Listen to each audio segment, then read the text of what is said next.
நேர்கள் அனைவருக்கும் எனது இனிய வணக்கம். நான் உங்கள் டிஜே சுந்தரபாண்டி, சிவகாசியிலிருந்து.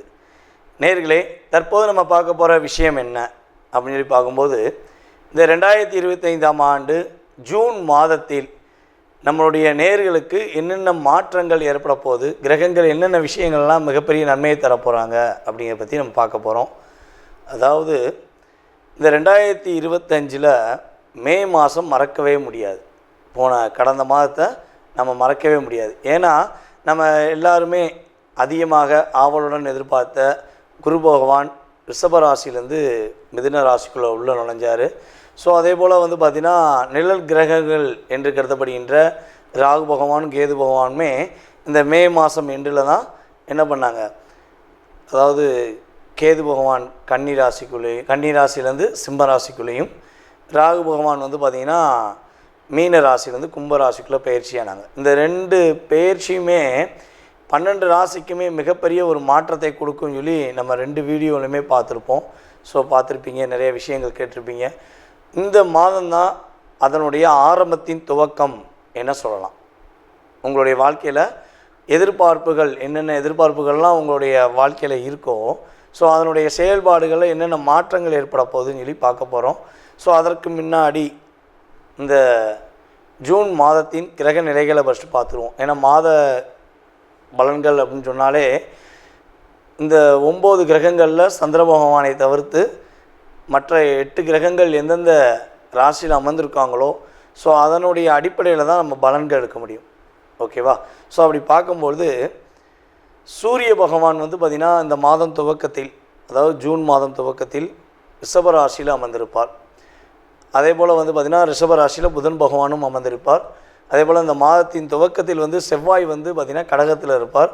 அதுக்கடுத்தபடியாக சிம்ம ராசியில் கேது பகவானும், அதுக்கடுத்தபடியாக பார்த்திங்கன்னா டைரெக்டாக 7ஆம் இடத்துல ராகு பகவான் அமர்ந்திருப்பார். மற்ற கட்டங்கள் எல்லாமே கிரகங்களே இல்லை.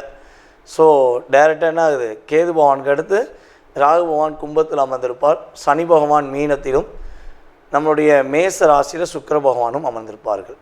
அதுக்கு அடுத்து சூரிய பகவான் பார்த்திங்கன்னா கரெக்டாக 15ஆம் தேதிக்கு மேலே மிதுன ராசிக்குள்ளே நுழைஞ்சிருவார். ஸோ அதே போல் பார்த்திங்கன்னா புதன் பகவான் ஸ்டார்டிங்கிலே 7ஆம் தேதியே மிதுன ராசிக்குள்ளே போயிடுவார். அதுக்கடுத்து கிட்டத்தட்ட ஒரு 22ஆம் தேதி வரையும் தான் மிதுன ராசியில் இருப்பார். கடகராசிக்கு பயிற்சி ஆயிடுவார். ஸோ இந்த மாதத்தில் பார்த்திங்கன்னா கிரகங்கள்லேயே 2 கட்டங்கள் 3 கட்டங்கள் அதாவது 3 கட்டங்களில் இருக்கக்கூடிய கிரகம் புதன் பகவான் தான் இந்த மாதத்தில். ஸோ அப்போ புதனுடைய ஆதிக்கம் இந்த வட்டம் ரொம்ப ரொம்ப அதிகமாக இருக்கும் அப்படிங்கிறத வச்சு புரிஞ்சுக்கலாம். ஸோ புதன் பகவான் 22ஆம் தேதி 6ஆம் மாதம் என்ன பண்ணுறாருன்னா கடகராசிக்குள்ளே நுழைஞ்சிடுவார். ஸோ அதே போல் கடகராசியில் இருக்கிற செவ்வாய் பகவான், அதாவது செவ்வாய் கடகத்தில் நம்ம நீஷோன்னு சொல்லுவோம். ஸோ கொஞ்சம் வலு கம்மி, கடகத்தில் செவ்வாய்க்கு ஆதிக்கம் கம்மி அப்படின்னு சொல்லுவோம். ஸோ அப்படி இருக்கிற செவ்வாய் நீஷம் இருந்து விடுபட்டு கரெக்டாக சிம்ம ராசிக்குள்ளே எத்தனாம் தேதி உள்ளே போகிறாரு அப்படின்னு சொல்லி பார்த்தீங்கன்னா 6ஆம் தேதி 6ஆம் மாதம் 2025 சிம்ம ராசிக்குள்ளே செவ்வாயும் கேதுவும் இணைந்து செயல்பட போகிறாங்க.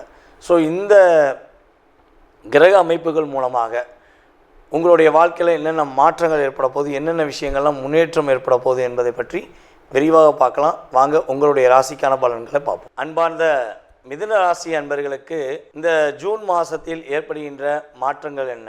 கற்பனைகள், கவிதைகள், நாட்டியங்கள், இசைகள் எல்லா விஷயத்திலும் தன்னுடைய மனதில் அற்புதமாக வைத்துக்கொண்டு எதையும் எந்த நேரத்திலும் வெளிப்படுத்தக்கூடிய ஆற்றல் கொண்ட நபர்கள் தான் நீங்கள். அப்படியே ஒரு பாட்டு ஓடுதுன்னா அந்த பாட்டுக்கு பின்னாடி இசைப்பாட்டு பாடுறாங்கன்னா அது மிதுன ராசிக்காரங்களாக தான் இருக்கும். இசை மேலே உங்களுக்கு அந்த அளவுக்கு ஒரு ஆர்வம் இருக்கும். அதே போல் உங்களை புரிந்து கொண்டவர்கள் மீது அளவு கடந்த பாசம் வச்சுருவீங்க.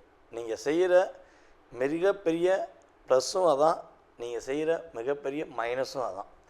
ஏன்னா எப்படி சொல்கிறதுனா, நீங்கள் உண்மையான பாசம், உண்மையான அன்பை வச்சுட்டு ஏதாவது ஒரு விஷயத்தில் சின்னதாக குழப்பம் அடைஞ்சிட்டிங்கன்னா திரும்ப அந்த இடத்துல போய் உட்கார்றதுக்கு, அதாவது அந்த பாசம் வச்ச பழைய நிலைமைக்கே போய் உட்கார்றதுக்கு ரொம்ப போராடுவீங்க. ஏன்னா ஏமாற்றிட்டாங்களோ. ஸோ அந்த 2 பக்கமும் சிந்திக்கக்கூடிய சிந்தனை உங்களுக்கு அதிகமாக வந்துடும். ஸோ அப்போ உங்களை புரிந்து கொண்டவர்கள் உண்மையான அன்பு செலுத்துகிறாங்க அப்படின்னா முழுமையாக உங்களை அர்ப்பணித்திருவீங்க. அப்படியே நீ எனக்கு மிக முக்கியம் நான் உனக்கு அடிமை அப்படின்னு சொல்லக்கூடிய வார்த்தைகளை கூட அதிகமாக நம்மளுடைய மிதுன ராசிக்காரங்க பயன்படுத்தியிருப்பாங்க. உங்களை பயன்படுத்துகிற விதம் தான். நீங்கள் உங்களை அன்பாக பயன்படுத்தினா நீங்கள் அல்வா, ஓகேவா, அல்வா மாதிரி சாப்பிட்டா டேஸ்ட்டாக இருப்பீங்க. உங்களை பயன்படுத்துகிற விதத்தை மாற்றிட்டா நீங்கள் அருவா, குத்தி பேசி பீஸாக ஆக்கிடுவீங்க. அப்படிங்கிற மாதிரி உங்களுடைய செயல்பாடில் ஒவ்வொன்றிலையுமே ஒரு தன்மை இருக்கும். ஸோ நீங்கள் பயன்படுத்துகிற விதம் அது ஆப்போசிட்டில் உள்ள ஆளை பொறுத்து இருக்குது. இதுதான் உங்களுடைய இயல்பான தன்மை. ரெண்டாவது உங்கள்கிட்ட நடிக்கிறவங்கள விட நீங்கள் ஒருத்தர் நடிக்கணும்னு நினச்சிட்டிங்கன்னா அவன் எவனாலையும் கண்டுபிடிக்க முடியாது. அந்த அளவுக்கு நீங்கள் அற்புதமாக பர்ஃபெக்டாக ஃபாலோ பண்ணிடுவீங்க. ஆனால் அதை நீங்கள் மேக்ஸிமம் பயன்படுத்துகிற கிடையாது. யார் ரொம்ப துரோகம் பண்ணுறாங்களோ, யார் ரொம்ப கஷ்டப்படுத்துகிறாங்களோ அவங்களுக்கு மட்டும்தான் ஒரு பாடத்தை சுட்டி காட்ட வேண்டும் என்பதற்காக சில நேரங்களில் உங்களுடைய செயல்பாடில் மாற்றத்தை ஏற்படுத்திக்கிறீங்க.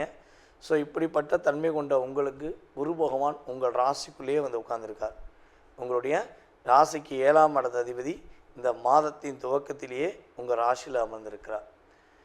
2ஆம் இடத்துல செவ்வாய் கிட்டத்தட்ட உங்களுடைய வாழ்க்கையில் ஒரு 5-6 மாத காலமாக எதையுமே சொல்ல முடியலைங்க.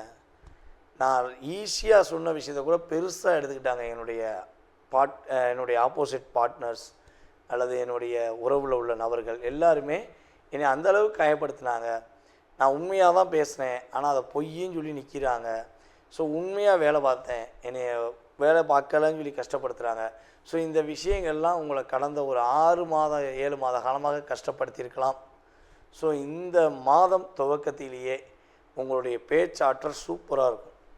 நீங்கள் மனசில் எந்த விஷயம் சரியான முறையில் நினைக்கிறீங்களோ அதை உறுதியாக நடத்தி முடிப்பீங்கிறது உறுதியாக சொல்ல முடியும். சந்தோஷங்களும் அற்புதமான சூழ்நிலைகளும் இந்த ஜூன் மாதத்தில் நீங்கள் எதிர்பார்க்குற செயல்பாடுகளுக்கு ஏற்றவாறு நடக்க போகுது. ஸோ இந்த மாதம் ஆரம்பத்திலிருந்தே மிகப்பெரிய மாற்றங்களும் முன்னேற்றங்களும் கிரகங்கள் உங்களுக்கு கொடுக்குது. என்னங்க, கேது 3ஆம் இடத்துல அமர்ந்திருக்கிறாரே, ஸோ இந்த மாதம் துவக்கத்தில் என்னோடய முயற்சியில் நிறையா ட்ரை பண்ணணுமா அப்படின்னு நீங்கள் நினச்சிங்கன்னா உறுதியாக யார் என்ன சொன்னாலும் சரி உங்களுடைய தன்னம்பிக்கையை இழக்காமல் உங்களுடைய முயற்சியை நீங்கள் எடுத்துக்கிட்டே இருங்க. ஸோ நீங்கள் முயற்சியை தன்னம்பிக்கையோடு செயல்படும் போது உங்களுடைய புத்தி கூர்மையின் மூலமாக நீங்கள் செயல்படும் போது உறுதியாக வெற்றி பெறுவீங்க. புதிய வேலை வாய்ப்புகள் கிடைப்பதற்கான வாய்ப்பு உண்டு. ஸோ அதே போல் திருமணம் முடிக்கிற திருமணத்துக்காக காத்திருக்கிறோம், ஸோ எங்களுக்கு ஏற்ற வரன் அமையலை, எங்களுக்கு ஏற்ற கணவன் அமையலை, எங்களுக்கு ஏற்ற மனைவி அமையலை, ஜாதக ரீதியாக நாங்களும் அலைன்ஸ் பார்த்து எங்களுக்கு ரொம்ப அப்செட் ஆயிடுச்சு. ஸோ இது எப்போ அமையும், எங்களுக்கு எப்போ திருமணம் தான் நடக்கும், நாங்கள் திருமணத்துக்குள்ளே போவோமா மாட்டோமா அப்படின்லாம் நிறைய கேள்விகள் வச்சுருந்தீங்கன்னா திருமணம் முடிக்கணும்னு நினைக்கிற நம்மளுடைய மிதுனராசி அன்பர்களுக்கு குருவின் பார்வை மூலமாகவும் உறுதியாக திருமணம் நடத்துவதற்கான வாய்ப்பை, சுப நிகழ்ச்சிகள் நடத்துவதற்கான வாய்ப்பை உங்களுக்கு கிரகங்கள் வாய்ப்பளிக்கிறது. ஸோ அதே போல் பார்த்திங்கன்னா பொருளாதார நிலையில் நல்ல ஒரு முன்னேற்றம் இருக்கும். கொடுத்த பணம் ரொம்ப நாளாக கொடுத்து வச்ச மாதிரியே இருக்குது. போய் கேட்டால் அவன் பணம் வச்சுக்கிட்டே தரமாட்டேங்கான், என்கிட்ட வாங்கின பணத்தை எனக்கே தரமாட்டேங்கான், அப்போ எனக்கு தருவானா மாட்டானா அப்படிங்கிற ஏக்கத்தில் இருந்தீங்கன்னா இந்த ஏக்கத்துக்கு கிரகங்களுடைய கோச்சார கிரகங்களுடைய செயல்பாடுகள் மூலமாக உறுதியாக உங்களுடைய கொடுத்த பணம் உங்களுக்கு கிடைப்பதற்கான வாய்ப்புண்டு. ஸோ உங்களுடைய அலுவலகத்தில் உங்களுக்கு ஏற்ற மதிப்பும் மரியாதையும் கிடைப்பதற்கான சூழ்நிலைகளை கிரகங்கள் கொடுக்கிறது. அதே போல் எதை நினச்சி எதை முடிக்கணும் நீங்கள் செய்கிறீங்களோ அதை குறிப்பிட்ட நேரத்தில் குறிப்பிட்ட செயல்பாடுகள் மூலமாக சிறப்பாக செஞ்சு முடிப்பீங்க. நல்ல ஒரு அற்புதமான மாதம் தான். இவ்வளோ நாளாக ஒரு என்ன சொல்கிறேன்னா சில சிக்கல்கள் சில பிரச்சனைகள் அப்படின்னு சொல்லி சொல்ல முடியாத அளவுக்கு நீங்கள் சந்திச்சிருப்பீங்க. ஸோ அந்த சோதனையிலிருந்து நீங்கள் சாதனை ஆவதற்கான ஒரு அற்புதமான சாதனை பெறுவதற்கான ஒரு அற்புதமான ஒரு மாதமாக இந்த ஜூன் மாதம் நம்முடைய மிதுன ராசி அன்பர்களுக்கு உறுதியாக இருக்க போகுது. அதாவது தற்போது வரை நீங்கள் பார்த்தது எல்லாமே உங்களுடைய ராசிக்கான பொது பலன்கள். மாத பலன்களில் கிரகங்களுடைய அமைப்பை வச்சு பொதுவான பலன்களை நம்ம சொல்லியிருக்கோம். இது பார்த்திங்கன்னா உண்மையாகவே உங்களுடைய வாழ்க்கையில் ஒரு 20% எனர்ஜி ஆஃப் பூஸ்ட். அது பிரச்சனை, சில விஷயங்களை பிரச்சனைன்னு சொன்னாலுமே அது 20% தான். நன்மைகள் அப்படின்னு சொன்னாலுமே ஒரு 20% தான். ஸோ இதை தாண்டி உங்களுடைய சுய ஜாதகமே உங்களை முழுமையாக ஆதிக்கம் கொள்ளும். உங்களுடைய லக்ன ரீதியாக, உங்களுடைய தற்போது நடக்கும் தசாபுத்தி ரீதியாக எந்தெந்த கிரகங்கள் தசாபுத்தியில் உங்களுக்கு ஃபேவராக இருக்குது அப்படிங்கிற செயல்பாடை வச்சு மட்டுமே உங்களுடைய எதிர்காலத்தை 70%, மீதி சதவீதம் 70-80% நிர்ணயம் பண்ண முடியுங்கிறது என்னுடைய கருத்து. ஸோ இந்த பொது பலன்களை நம்ம இமேஜஸ் வைக்கும்போது ஆஹோ ஓஹோன்னு வச்சோம், ஸோ ஆனால் நடக்கலையே அப்படிங்கிற வருத்தம் படக்கூடாது. ஸோ பயப்படவும் கூடாது. ஏன்னா இது ஒரு எனர்ஜி ஆஃப் பூஸ்ட் மட்டும்தான் உண்மையிலேயே. ஓகேவா? ஸோ 20% ஒரு சின்ன ஒரு நன்மை கிடச்சிச்சின்னா நம்ம கொஞ்சமாச்சும் நம்ம ஒரு மாற்றத்தை ஏற்படுத்திக்கிறோமே. ஒரு ஒரு பையில் ஒரு 50,000 1 லட்ச ரூபா இருக்க வேண்டிய இடத்துல வெறும் 100 ரூபா இருந்தால் நிம்மதி இருக்காது. அதே 50,000 இருக்க வேண்டிய இடத்துல ஒரு 20,000 இருந்தால் ஒரு நிம்மதி இருக்கும், பார்த்தீங்களா? ஸோ அந்த எனர்ஜி ஆஃப் பவர் தான் நம்ம சொல்கிற இந்த பொது பலன்களுடைய செயல்பாடு. ஓகேவா?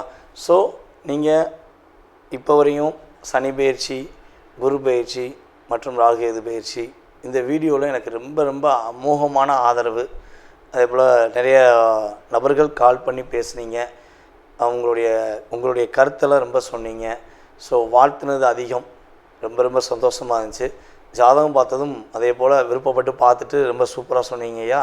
பொது பலன் சொன்ன மாதிரியே சுய ஜாதகத்தை ரொம்ப பர்ஃபெக்டாக சொன்னீங்கன்னு சொல்லி வாழ்த்துனது எனக்கு ரொம்ப சந்தோஷம்.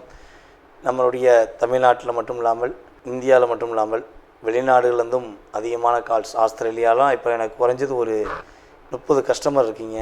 கனடாலையும் இருக்காங்க, அமெரிக்காவில் இருக்காங்க அப்படின்னு சொல்லி. ஸோ ஏகப்பட்ட கண்ட்ரி, மலேசியாவில் நிறையா. இப்போ கூட மலேசியா போன ஒரு 20 நாள் மலேசியா வந்தேன். மலேசியாவில் ரொம்ப ரொம்ப ஆதரவு.